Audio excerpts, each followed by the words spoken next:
are going to discuss what is a Ayu Pariksha Vidhi, that is assessment of the longevity and standard of a living, right? So today we are going to see it in a detail what they have given, right? So we will see one by one. What they say is that according to Acharya Charaka and Vagbhata, Ayu Pariksha, that is evaluation of the lifespan, should be performed after the Namakaran Sanskar. वो क्या कहते हैं यहाँ पे, अगर after the namkaran sanskar, that is naming ceremony, we know everyone has a particular name and different name, right? So after the Namakaran Sanskar, this particular Ayu Pariksha Vidhi has to be followed. On they have given time, that's the 10th day of life. Based on finding of the physical examinations, the Vaidya determine the probable lifespan of the newborn. According to what the physical findings has been present in the baby after the birth, on the basis of that, we will able to know what is the lifespan of the baby, what probable lifespan of the baby.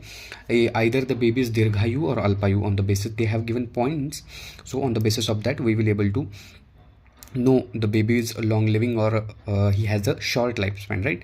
So we will see one by one. First they have given that is a hair. On the basis of hair, soft sparse, that is sparse, moist with the strong roots. The roots are strong with black colored hair are considered as a ideal. That is the hair has to be soft, sparse, moist with the strong roots. That is a black colored hair are considered as a ideal. The kind of a baby will be live longer at the time of birth. The hairs of the baby are black in color according to the given conditions, right? So the first criteria they have taken, that is a hair. Next is a skin, that is a immovable, that is a sthira, thick. Bahala skin indicated a good lifespan. The skin has to be thick and sthir. They have given criteria for the head, that is Shadangula Utseda, that is 8 cm in length, and Dwadashangula Vistara, that is 25 cm antero-posterior length. So they have given the length for the head, right? So next they have taken criteria, that is a forehead, a broad even forehead with the temporal bones properly fused temporal bone, that is neither fully fused nor widely spread. The kind of criteria they have taken for the forehead is it has to be broad, right, or even forehead with temporal bones properly has to be fused, right? Vertical semicircular lines are ideal. So the vertical and semicircular lines on the forehead are the ideals, right? Not cross or etc things or any kinds of other lines could be acceptable, right? So the forehead should be also muscular. The forehead has to be properly muscular, that is some amounts of pramanastu has to be the forehead has, right? So next criteria they have taken, that is the ears, long, strong, symmetrical ears, not one is long and one is small, with large lobules inclined from back to front, robust tragus, that is a part of the ear, and wide external meatus is considered as external. And the kind of criteria they have given for ear. Next criteria they have taken, that is for the is eyebrows.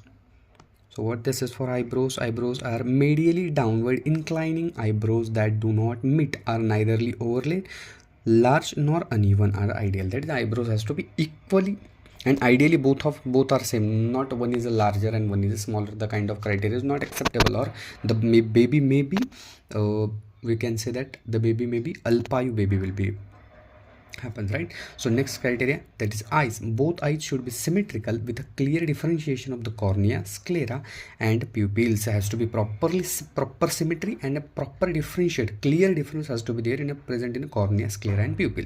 They should be healthy, has to be healthy eyes, not a discoloration. A kind of a most common is a neonatal jaundice is present in a baby, so the kind of discolorations coming into the eye has not to be present, right? So possess teja guna, presence of a teja in his eyes, have a strong structures like eyelids etc has to be properly formed, right? So this is criteria for eyes.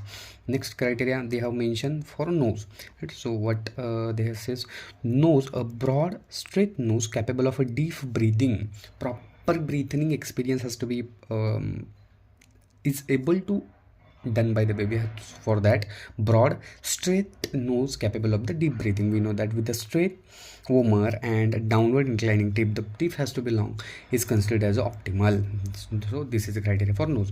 Next, this is mouth cavity. A wide straight cavity with the well fixed teeth suggests a good longevity, right? For tongue, a soft thin properly dimensioned tongue with the pink hue is ideal. That is, a pink color has to be of a tongue. Next is the palate. A palate should be soft. Palate has to be soft, moderately muscular, warm and red. Palate is a good sound, that is for a strong, deep, resonating and unhoarse voice with the patient's in is indicative of a good health. So the kind of a strong, deep, resonating and unhoarse voice is a good, not any hoarsening of the voice will be present. Crying pattern in a newborn can be helped to assess this feature. Crying on the basis of crying, the baby, when the baby is small, he unable to talk, right? So on the basis of crying pattern, we will able to find his swara, right? So how the lips has to be balanced in dimensions.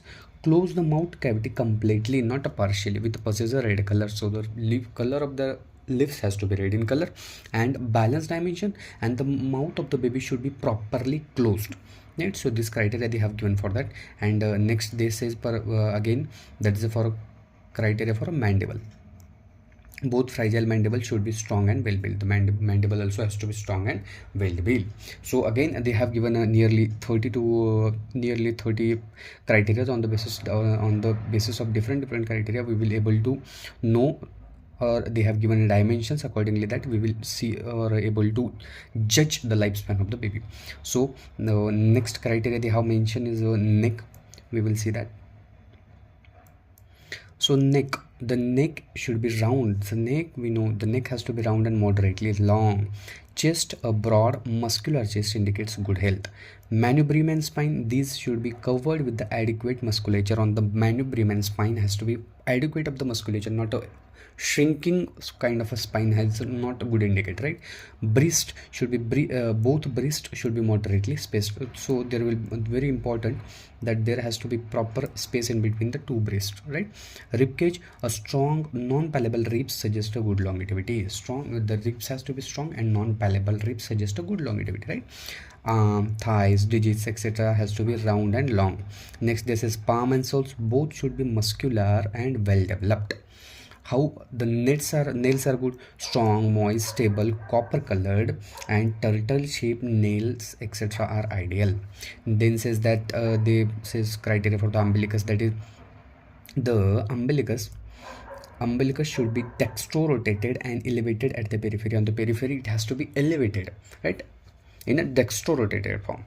And next is the lower back, that is the lower back should be muscular and less than 1/3 of the size of the chest.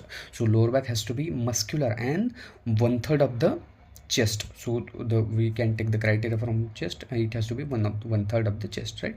Buttocks has to be round, stable, moderately elevated and muscular buttocks are preferable. So kind of a buttock presence of the musculature are present on the buttocks is a good sign.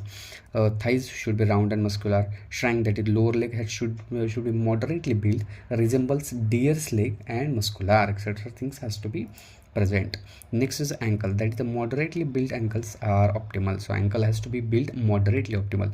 Upper parts of the leg should be turtle shape, upper like and upper parts of the leg present, right?